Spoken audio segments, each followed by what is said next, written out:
Olá, queridos alunos, tudo bem com vocês? Eu sou o professor Ian Souto, daquele que é o melhor componente, o componente de História. Vamos à aula de número 8. Objeto de conhecimento. As origens da humanidade, seus deslocamentos e o processo de sedentarização. Detalhamento. África, o berço da humanidade. E agora, esse é o momento que tu separa aí tuas canetinhas coloridas, o teu caderno. Tome nota dos pontos importantes. Vamos à aula.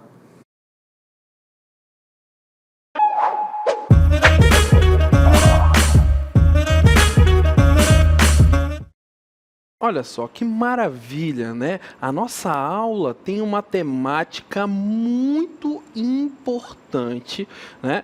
Para estarmos, né, nos debruçando sobre a história da humanidade.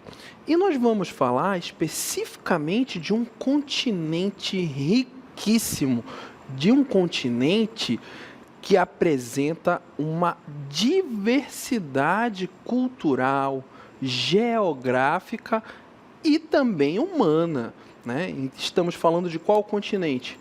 Esse mesmo, o continente africano. Mas, né, diante da história da humanidade, nem sempre, né, os estudiosos, os pesquisadores olharam para esse continente, né, dessa forma, numa forma de admiração, de pesquisa. Então, vamos adiante. Olha só, a história ela é caracterizada pela evolução, pelo movimento e transformação dos grupos humanos ao longo do tempo e no espaço. No entanto, em épocas passadas, especialmente durante o século XIX, né, ali a partir dos anos de 1801, alguns acadêmicos interpretaram que nem todos os grupos humanos possuíam uma história. E aqui nós vamos verificar, né, uma fala de Hegel. Olha só, a África não é um continente histórico. Ela não demonstra nem mudança nem desenvolvimento. No passado, né, algumas pessoas achavam que comunidades como a da África não tinham história e não mudavam muito. Mas hoje a gente sabe que todo mundo tem uma história incrível, por sinal, né? E passou por muitas mudanças ao longo do tempo. Cada pessoa e lugar tem sua própria história, né? Então você percebe que nessa fala você traz muito preconceito. E essa foi uma fala, né, que foi muito reproduzida e que, infelizmente, em algumas situações, até mesmo nos dias de hoje, ela é perpetuada. Então, o que nós precisamos verificar é que houve sim, durante um tempo, a perpetuação desse preconceito para com o continente africano. Olha só, Hegel, assim como outras pessoas de sua época, pensava que a história era feita por aqueles que viviam no mundo ocidental. Principalmente onde? Na Europa. Essas pessoas achavam que só a civilização ocidental era realmente importante na história. Eram eurocêntricos. E aí você me pergunta, professor, eurocêntrico? Olha só, se liga nessa dica. Esse termo eurocêntrico é quando as pessoas pensam que as coisas que são produzidas lá no continente europeu são as mais importantes. É como achar que, né, que na Europa só tem coisas legais e esquecer que nas outras partes do mundo também, né, existem coisas muito legais, não só de se reproduzir, mas para contar. Isso não é muito justo, né, porque em todo lugar tem a sua magia. Então você percebe que o termo eurocêntrico, ele remete ao quê? A Europa no centro, esquecendo que o mundo ele apresenta uma diversidade, né? Nós, seres humanos, somos diversos, com culturas, costumes diversos. E é isso, né, que nos torna importantes. Olha só, como a gente pode perceber nessa belíssima imagem que traz o quê? O continente africano com suas diversas e complexas, né, culturas, representações. Então, aquela fala lá do início da aula, ela é uma fala completamente equivocada, pois o continente africano, sim, apresenta uma historicidade, uma história muito complexa e muito rica, como a gente pode perceber na imagem, né, que está aparecendo aqui na cartela. Então você percebe que, com o tempo, principalmente após o século XIX, né, essa percepção a respeito do continente africano, ela vai sendo remodelada, né, principalmente a partir dos anos de 1960.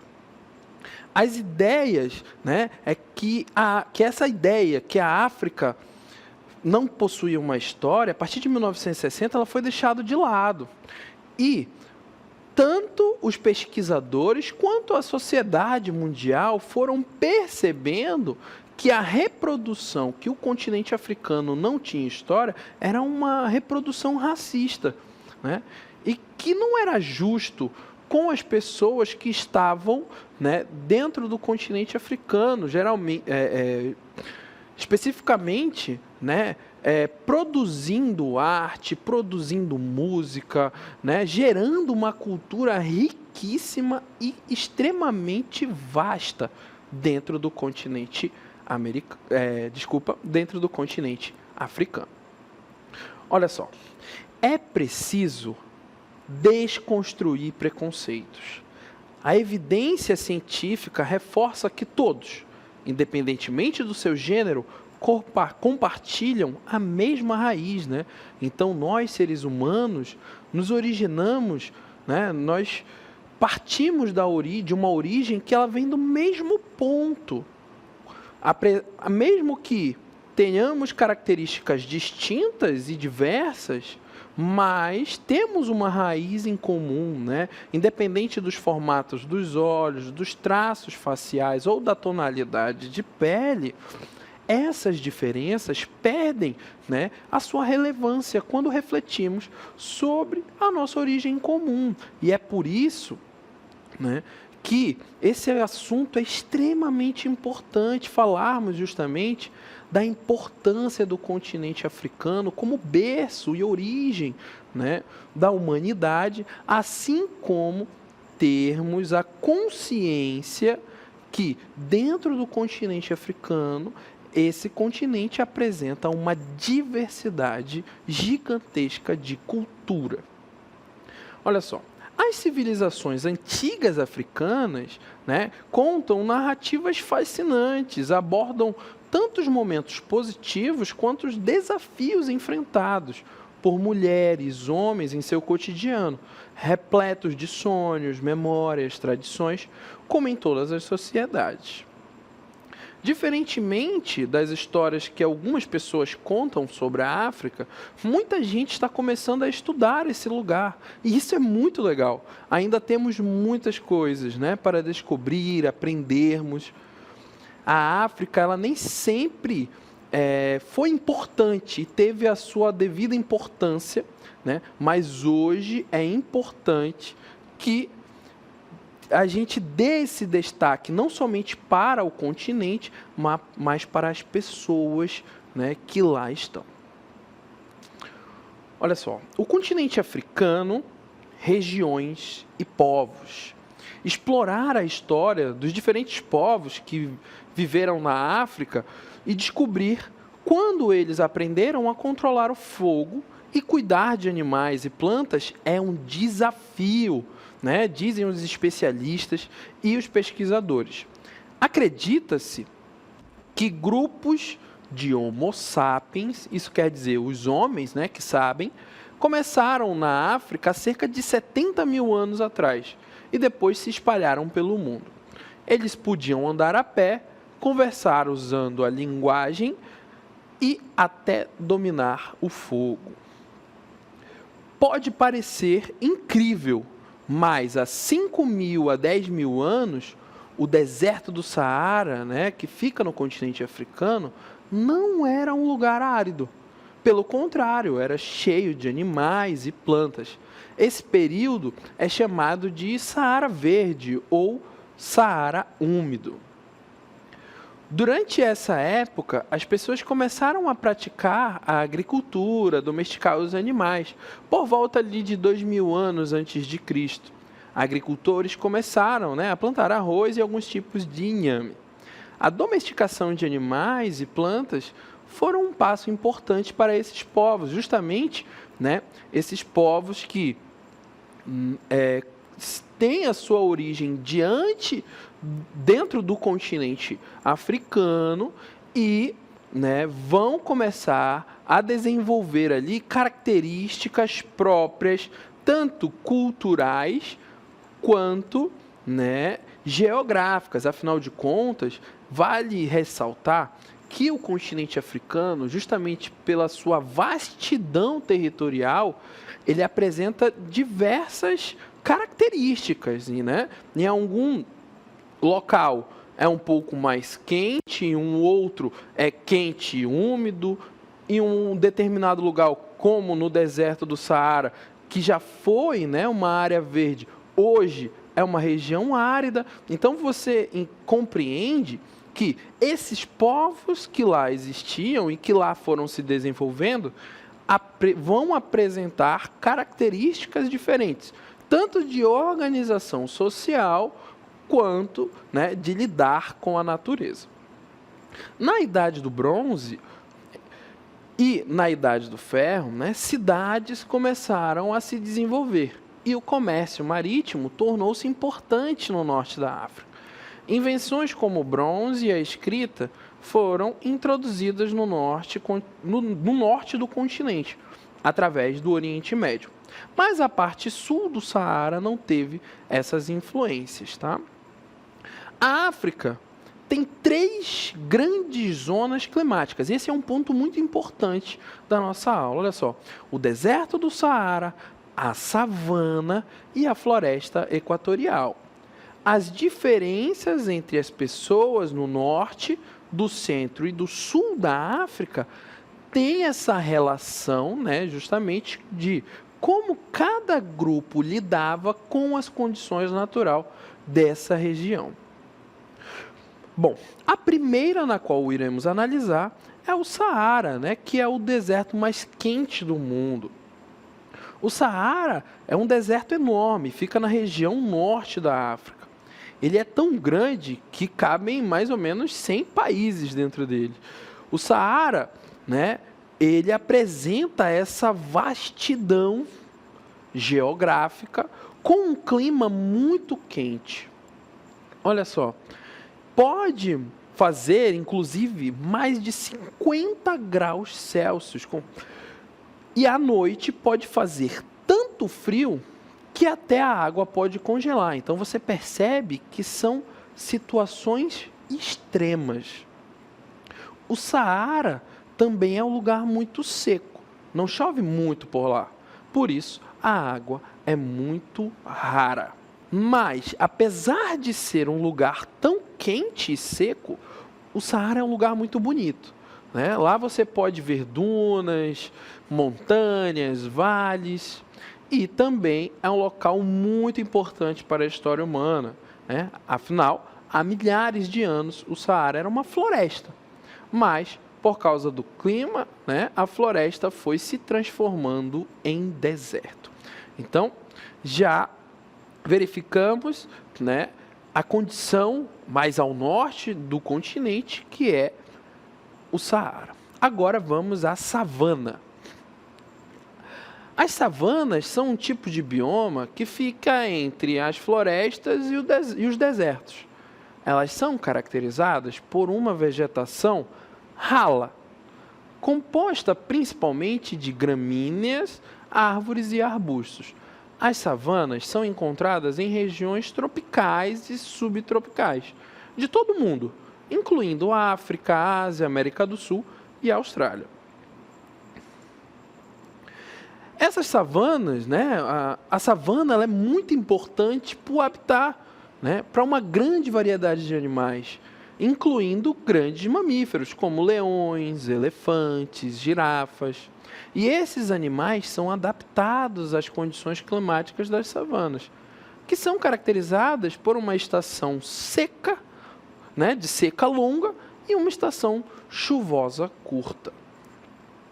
Os povos que lá viviam, né, os povos das savanas, foram os primeiros grupos africanos a desenvolver a agricultura e se sedentarizar. E aí você me pergunta, professor, sedentarizar?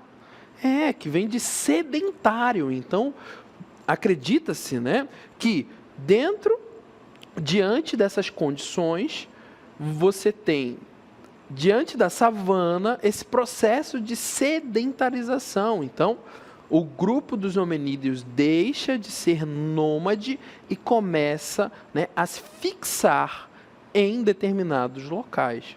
E isso provavelmente aconteceu porque a caça e a coleta eram difíceis naquela região.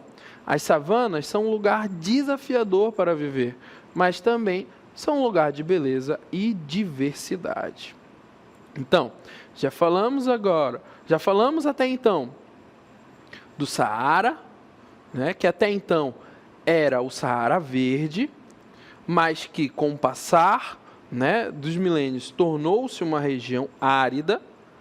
Falamos das savanas e agora vamos às florestas, né, que apresentam um clima tropical e com muitas chuvas e uma enorme quantidade de plantas, árvores, mamíferos, né? A caça e a coleta de plantas comestíveis facilitaram, né, e facilitam a alimentação desses povos e dos habitantes que lá viviam ou vivem, né?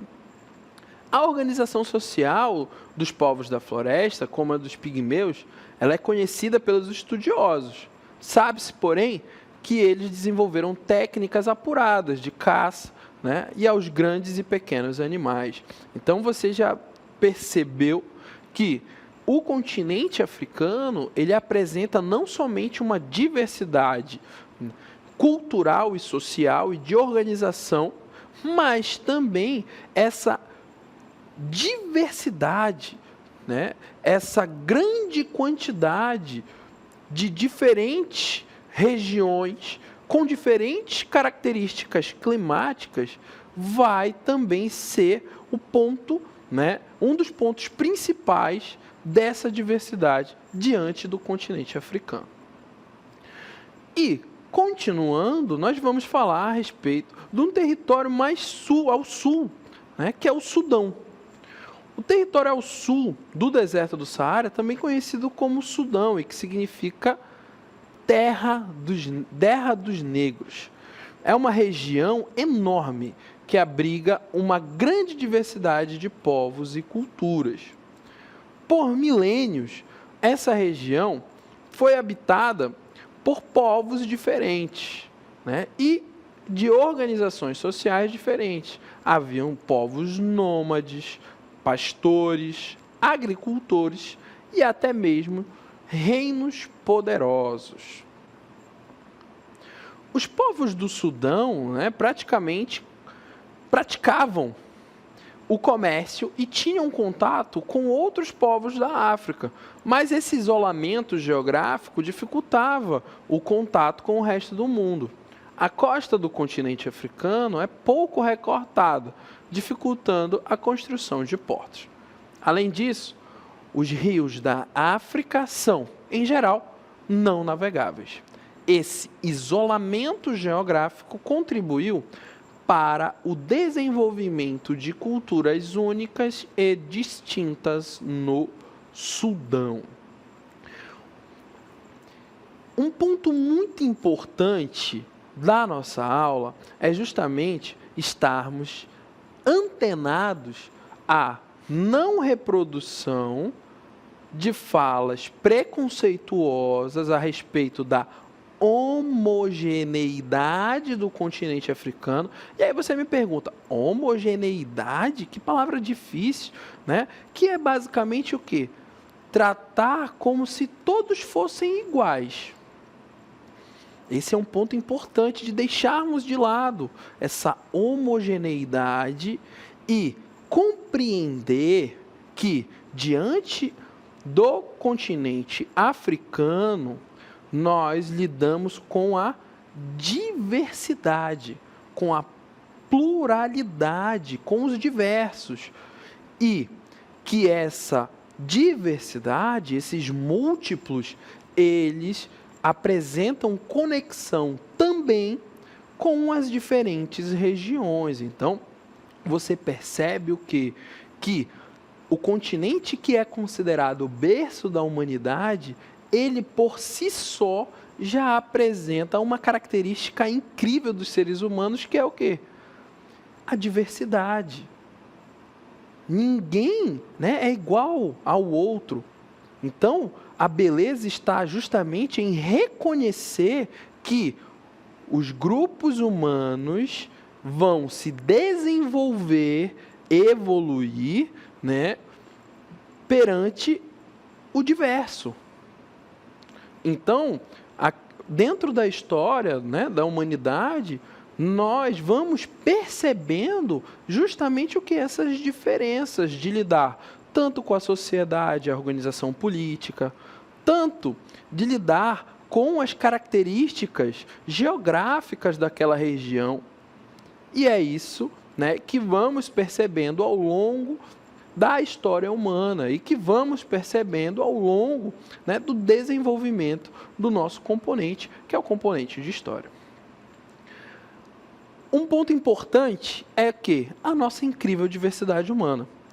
Olha só, os fósseis de pé pequeno, Lucy, e do Australopithecus africanos, né, mostram que os primeiros humanos viveram lá há milhões de anos. Então você percebe o quê? Que dentro do continente foram, né, encontradas justamente diversas etapas da evolução do homem.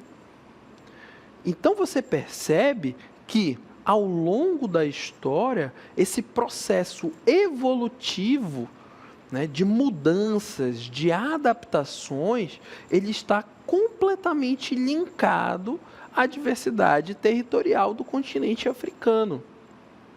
E isso foi importante para o quê? Para que a nossa espécie fosse, né, se adaptando e ganhando novas habilidades. Olha só. A partir da África, alguns grupos de humanos começaram a migrar para outros lugares do mundo. Mas, ao chegarem em novos lugares, eles se adaptaram de maneiras diferentes. Então, você percebe o quê? Que a África vai ser justamente esse continente na qual vai dar origem, né, à nossa espécie. Vai haver um processo evolutivo complexo e que, claro, não foi de um dia para a noite, e que dentro desse processo há uma dispersão, né, do ser humano pelo mundo. E assim, um ponto muito importante é que essa dispersão do ser humano pelos diversos continentes, ela foi uma dispersão, né, que ainda não se tem uma, vamos dizer assim, ainda não se bateu o martelo de fato, né, para entender como essa dispersão ocorreu. Uma teoria muito importante é a teoria do Estreito de Bering, né, ali na era glacial.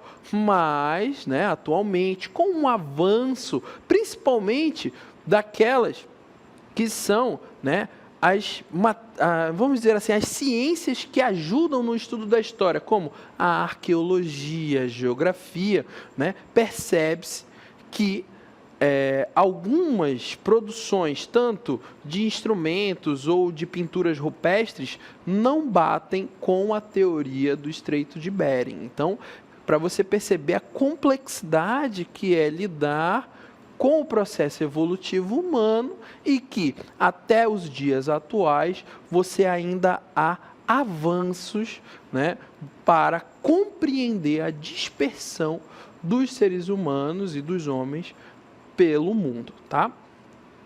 Olha só, alguns grupos, né, dentro desse processo evolutivo, se tornaram agricultores, enquanto outros continuaram a caçar e coletar alimentos. Alguns grupos se estabeleceram em cidades, enquanto outros continuaram a viver como nômades. Essas diferenças mostram que o desenvolvimento dos humanos não aconteceu da mesma forma ou na mesma direção. E isso é muito importante para compreendermos que a diversidade humana, ela é incrível. Olha só, as pessoas, elas apresentam diferentes cores de peles, cabelos e olhos, né? As pessoas, nós seres humanos, falamos diferentes línguas, acreditamos, né, em religiões e temos crenças diferentes, assim como cultura e costumes. E é isso que nos torna tão belos, né? Nós, seres humanos, é justamente contemplar essa diversidade, essa diferença. A diversidade humana, ela é um presente, né? Ela nos torna o quê? Mais ricos e mais interessantes e nos ajuda a aprender sobre diferentes culturas e a entender o mundo de uma forma mais completa. Então, a nossa aula, né, com certeza você compreendeu que a beleza não está no igual. A beleza está no diferente. E basta você olhar para o passado para compreender que a evolução humana, ela justamente acontece pelas diferenças, tanto geográficas quanto, né, de organizações. E é aí que mora a beleza. Tá bom? Então, dentro do estudo da história, você sempre deve estar conectado a isso, a entender e compreender a diversidade humana em todos os campos, tanto evolutiva quanto econômica, social, cultural. Tudo bem? E o componente de história está aqui justamente para te ajudar nessa caminhada de compreensão da história humana.